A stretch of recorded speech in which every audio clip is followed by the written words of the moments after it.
Hi guys, welcome back to this channel. In this video, I will show you how to make an Instagram story, or what we say Insta story, like this. So it will be shown like this on your homepage. And then to create your own Instagram story, you can click this little plus symbol over here. And then you can choose a picture or a video from your gallery. You can also take a photo from your camera, but if you're going to choose from the gallery, you can just click on the photo. And now you can add some text like this. You can also set the font and the background color.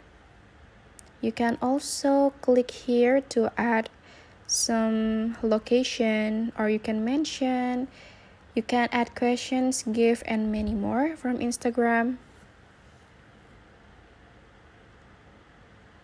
And after you're done editing or adding some other features from the Instagram, you can click here to upload it to your story. So after you click this, like this,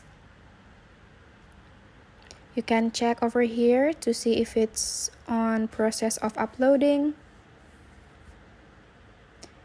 And if the uploading text is gone, it means it has been uploaded as your story, and now your followers can see your story that you made. So that's how you make an Insta story on Instagram.